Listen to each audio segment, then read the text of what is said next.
नमस्कार। मैं कहानियां सुनाता हूं कि 750वीं कड़ी। इसमें आज सत्य का उदय, जिसमें हम नया चैप्टर शुरू कर रहे हैं, सतत स्मरण, कांस्टेंट रिमेम्बरेंस। अभिवादन स्वीकार कीजिए दोस्तों। लीजिए, सतत स्मरण। दुनियादारी में फंसे अधिकतर लोगों का जीवन इतना कठोर और दुखमय होता है कि वे सदा अपने जीवन की समस्याओं में उलझे रहते हैं और उनका बहुधा ये विश्वास हो जाता है कि वे भक्ति और पूजा के लिए शायद ही कोई समय निकाल सकें। वे सोचते हैं कि यदि वे पूजा के लिए समय निकालेंगे तो उन्हें महत्वपूर्ण और आर्थिक दृष्टि से लाभप्रद ऐसे अनेक कार्यों की अवहेलना करनी पड़ेगी जिन्हें वे आसानी से नहीं छोड़ सकते। ये विचार उनको कर्तव्य पथ से दूर रखता है। यद्यपि कभी कभी इसका भान उन्हें हो जाया करता है, उनका मन भौतिक जीवन की विविध समस्याओं को सोचने में हर क्षण डूबा रहता है और घोर विपत्ति या तकलीफ के दिनों को छोड़कर ईश्वर की ओर बहुत कम मुड़ता है। इसका कारण यह है कि वे उन सांसारिक लाभों को ही प्रमुखता देते हैं जिनका ध्यान वे निरंतर करते रहते हैं। इस तरह वे माया के जंजाल में उलझे पड़े रहते हैं और कभी उससे बाहर निकलने की नहीं सोचते। यदि हम अपना ध्यान ईश्वर की ओर लगा दें और साक्षात्कार को अपने जीवन का मुख्य उद्देश्य समझें, तो स्वभावतः हम संसार की अन्य सभी वस्तुओं की अपेक्षा सर्वप्रथम इसी को महत्व देने लगेंगे। इसका मतलब ये नहीं कि हम अपनी सांसारिक जिम्मेदारियों की ओर से उदासीन हो जाएं और तत्संबंधित अपने कर्तव्य को भुला दें, जिससे हमारी सहायता पर आश्रित रहने वाले परेशानी में पड़ जाएं।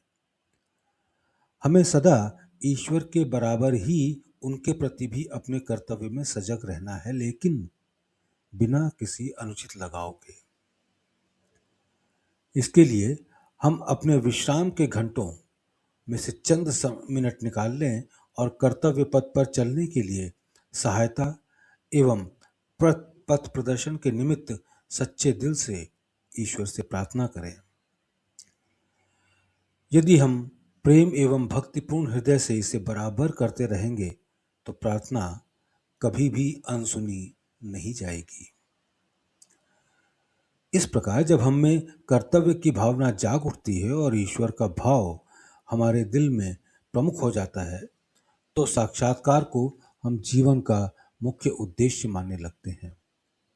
इसके लिए स्वभावतः हमारी उत्कंठा तीव्र होने लगती है और अपने दैनिक कार्यों की उलझनों तथा व्यस्तताओं के बावजूद हमें ईश्वर का ध्यान बार बार आने लगता है। हमारे कर्तव्य पथ से विचलित होने के कारण हमारी परिस्थितियां या व्यस्तताएं नहीं, वरन अनियंत्रित मन की दिग्भ्रमित क्रियाएं होती हैं। हमारे कर्तव्य पथ से विचलित होने का कारण हमारी परिस्थितियां या व्यस्तताएं नहीं, वरन अनियंत्रित मन की दिग्भ्रमित क्रियाएं होती हैं। ईश्वर के बोध मात्र से मन के अनेक दोषों का उपचार और मार्ग की अनेक कठिनाइयों का निराकरण हो जाता है। इसलिए हमें दुनियादारी के सारे कामों के बीच ईश्वर की याद बनाए रखनी चाहिए। साक्षात्कार में अंतिम सफलता के लिए ईश्वर का स्मरण हालांकि बहुत लाभदायक है, पर सब कुछ नहीं। हम आमतौर से कोई महत्वपूर्ण कार्य ईश्वर का नाम लेकर आरंभ करते हैं। लगभग सभी धर्मों में ऐसा करने की प्रथा है, किंतु यह केवल औपचारिकता मात्र है और इसका कोई वास्तविक महत्व नहीं है। साक्षात्कार में अंतिम सफलता के लिए ईश्वर का स्मरण यद्यपि बहुत लाभदायक है, पर सब कुछ नहीं है। हम आमतौर से कोई महत्वपूर्ण कार्य ईश्वर का नाम लेकर आरंभ करते हैं। लगभग सभी धर्मों में ऐसा करने की प्रथा है, किंतु यह केवल औपचारिकता मात्र है और इसका कोई वास्तविक महत्व नहीं है। यदि हम उस वस्तु को सच्चे अर्थ में ईश्वर को समर्पित नहीं करते तथा हृदय में ईश्वर के विचार से वास्तव में कोसों दूर रहते हैं, अतः ईश्वर का ऐसा स्मरण निरर्थक है। इस प्रथा का वास्तविक महत्व यह है कि हम अपने सभी शारीरिक एवं मानसिक कार्य करते हुए भी ईश्वर के विचार में डूबे रहें। हम अपने सभी कार्यों में हर क्षण अटूट विचारों की कड़ी द्वारा अपने को परम शक्ति से जुड़ा महसूस करें। ये क्रिया बड़ी सरलता से हो सकती है यदि हम अपने सभी कार्यों एवं क्रियाओं को उस ईश्वर द्वारा सौंपे गए दैवीय कर्तव्य का अंग समझें जिसकी हमें भरसक सेवा करनी है। सेवा तथा त्याग दो प्रमुख उपकरण हैं, सर्विस एंड सैक्रिफाइस। सेवा तथा त्याग दो प्रमुख उपकरण हैं जिनसे हम आध्यात्मिकता के मंदिर का निर्माण करते हैं। प्रेम इस मंदिर की नींव है ही। किसी भी प्रकार की सेवा यदि निस्वार्थ भाव से की जाए तो लाभप्रद होती है। सेवा में पूजा का भाव निहित है। अपने साथियों की सेवा वास्तविक अर्थ में ईश्वर की सेवा है, यदि वह किसी स्वार्थ के भाव से ना की गई हो। हम जो कुछ भी अपने दैनिक कार्यों में करते हैं उन सब का संबंध अपने ही कुछ लोगों से है, चाहे वे हमारे बच्चे, मित्र अथवा संबंधी हों। यदि कार्य करते समय हम ये सोचें कि हम वास्तव में ईश्वर के ही बनाए हुए हैं, यदि कार्य करते समय हम ये सोचें कि हम वास्तव में ईश्वर के ही बनाए हुए किसी न किसी प्राणी की सेवा कर रहे हैं, अपने उद्देश्य की नहीं, तो हम निरंतर सेवा के पथ का अनुसरण करते रहेंगे। यद्यपि ऊपरी तौर से हम अपनी ही दिनचर्या में व्यस्त रहेंगे, हमारे जीवन की लगभग सभी क्रियाएं अपने बच्चों एवं प्रियजनों को जीविकापार्जन में ही निमित्त होती हैं। हमारे जीवन की लगभग सभी क्रियाएं अपने बच्चों एवं प्रियजनों के जीविकापार्जन में ही निमित्त होती है। अतः यदि हम उन्हें ईश्वर के बच्चे मान लें जो हमारी देखरेख में रखे गए हैं और जिनके जीवन निर्वाह एवं सुरक्षा का भार कर्तव्य रूप में हम पर सौंपा गया है, तो हम ईश्वर के ही बच्चों की सेवा करते हैं, जो वास्तव में ईश्वर की ही सेवा है। हम इसके द्वारा अनावश्यक आसक्ति से भी छुटकारा पाएंगे और इस प्रकार अपने मार्ग की एक सबसे बड़ी बाधा भी हटा देंगे। ये विधि सरल एवं आसान होते हुए भी हमें हमारी सभी क्रियाओं में ईश्वर के सतत विचार की ओर भी ले जाएगी। ये विधि सरल एवं आसान होते हुए भी हमें हमारी सभी क्रियाओं में ईश्वर के सतत विचार की ओर भी ले जाएगी। यदि ये बात हमारे हृदय में गहराई से जड़ पकड़ लेती है तो हमें अपना प्रत्येक कार्य निस्वार्थ और अनासक्त भाव से दैवीय आदेशानुसार कर्तव्य के रूप में ही प्रतीत होगा। ऐसी दशा में विश्व प्रेम प्रबल हो जाता है और हम अनासक्त भाव से ईश्वर की सृष्टि के प्रत्येक प्राणी से प्रेम करने लगते हैं। ये चित्तवृत्ति हमें भक्ति एवं त्याग की ओर ले जाती है। भक्ति हमारा मार्ग प्रशस्त करती है तथा ईश्वरीय धारा के लिए हमारे हृदय में एक रास्ता बनाती है। वो हमारे मार्ग से कूड़ा करकट दूर करती है और हमारी यात्रा को आसान बनाती है। ये कूड़ा करकट वस्तुतः मन में चिंता और उद्वेग को जन्म देने वाले अंतर्द्वंद से उत्पन्न होता है। ये कूड़ा करकट वस्तुतः मन में चिंता और उद्वेग को जन्म देने वाले अंतर्द्वंद से उत्पन्न होता है। ध्यान के द्वारा हमारा मन थोड़ी देर के लिए शांत हो जाता है और जितने समय तक हम दैवीय शक्ति के संपर्क में रहते हैं, शांति बनी रहती है।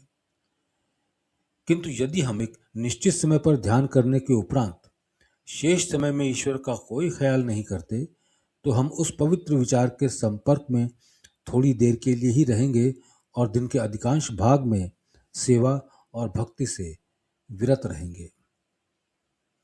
परिणाम ये होगा कि वर्षों की साधना के पश्चात भी हम अपने को आध्यात्मिक उपलब्धि में पिछड़ा हुआ ही पाएंगे। वास्तव में समर्थ गुरु के पथ प्रदर्शन में किए गए ध्यान में हमें केवल सरलता और शांति की ही अनुभूति होती है, परंतु एक साधक साधारणतः इसको समझने में असमर्थ होता है, क्योंकि प्रारंभिक दशाओं में यह उसकी समझ से परे होती है। शांति की इस अनुभूति के अत्यंत सूक्ष्म होने के कारण वह बहुधा ध्यान के समय कुछ भी अनुभव न करने की शिकायत करता है। इसका मुख्य कारण यह होता है कि वह साधना के कुछ क्षणों तक ही दैवीय शक्ति के संपर्क में रहता है। अतः ध्यान के समय प्राप्त वास्तविक वस्तु उसके पास कुछ ही समय के लिए रहती है। दूसरी ओर एक ऐसा मनुष्य जो ध्यान से प्राप्त प्रभाव को अधिकांश समय के लिए अपने में बनाए रखने का प्रयत्न करता है और उसी स्थिति में जितनी अधिक देर तक संभव है रहता है, वह एक तरीके से ईश्वर के सतत स्मरण में है और उसकी प्रगति आसान और तेज हो जाती है। कुछ लोग ये सोचते हैं कि जब मनुष्य अपने जीवन में सांसारिक आसक्तियों एवं उत्तरदायित्वों के कारण असंख्य चिंताओं एवं उलझनों से घिरा हुआ है, तब ये व्यवहारिक प्रतीत नहीं होता कि वो ईश्वर को सदा नहीं तो कम से कम बार बार ही स्मरण करता रहे। पर अभ्यास एवं अनुभव से यह सिद्ध हो जाएगा कि यह एक अत्यंत सरल विधि है और सभी लोग हर प्रकार की उलझनों और झंझटों के बावजूद इसका अनुसरण कर सकते हैं, यदि वे सच्चे अर्थ में अपना ध्यान ईश्वर की ओर मोड़ दें। सर्वोच्च दैवी शक्ति के रूप में गुरु की परिकल्पना आध्यात्म यात्रा में अत्यंत सहायक सिद्ध होती है। सर्वोच्च दैवी शक्ति के रूप में गुरु की परिकल्पना अध्यात्म यात्रा में अत्यंत सहायक सिद्ध होती है। हम उसे अलौकिक प्राणी समझकर उसके पथ प्रदर्शन पर निर्भर रहते हैं। यदि हम अपने व्यस्त दैनिक जीवन के सभी कार्यों को गुरु के प्रति समर्पित करते हुए चलें, तो कल्पना कीजिए कि आगे चलकर इसका कितना अच्छा परिणाम होगा।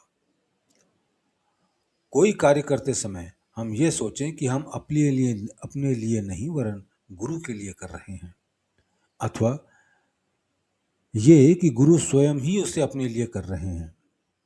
नाश्ता करते समय हम ये सोचें कि हमारे गुरु ही नाश्ता कर रहे हैं। हम ऑफिस जाएं तो सोचें हमारे मालिक ही ये सब कर रहे हैं। कार्यालय से लौटते समय मान लीजिए हम रास्ते में कोई आकर्षक नृत्य देखते हैं और हमारी आंखें बरबस नर्तकी के आकर्षक रूप से खिंच जाती हैं।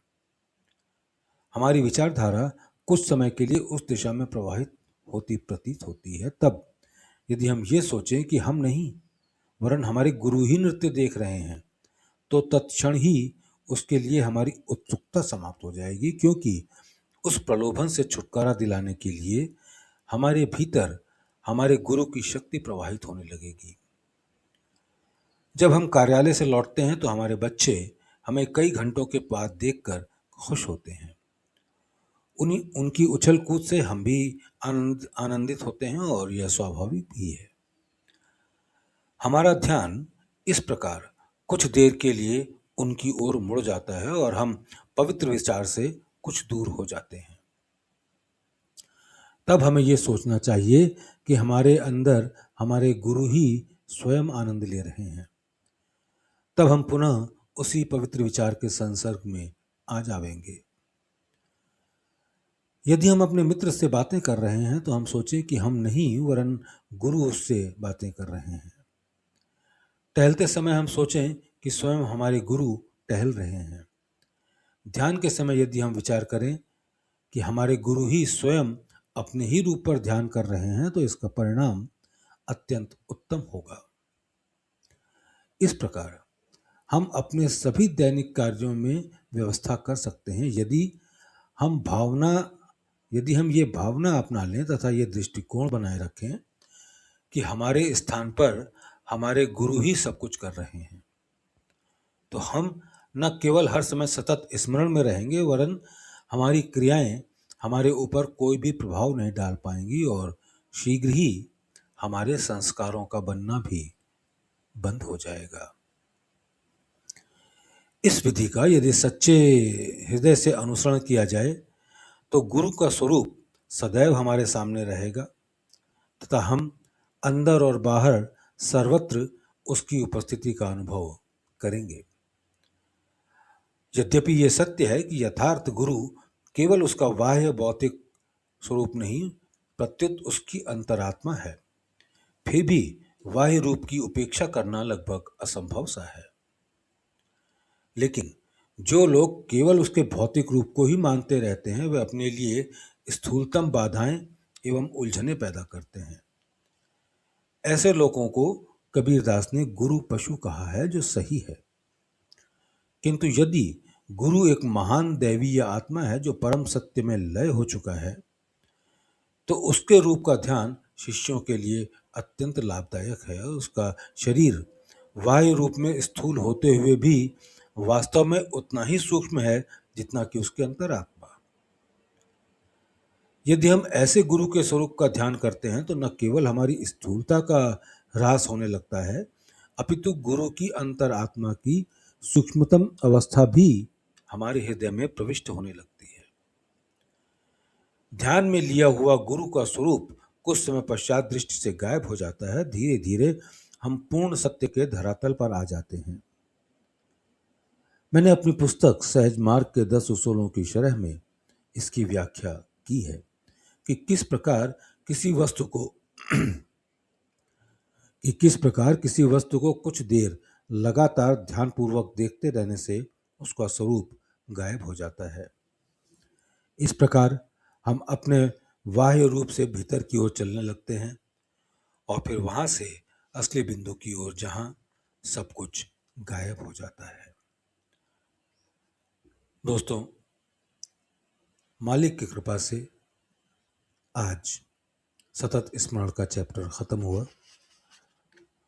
आज हम यहीं रुकते हैं। कल हम चैप्टर नंबर 8 आत्मसमर्पण शुरू करेंगे। आप सबका बहुत बहुत धन्यवाद।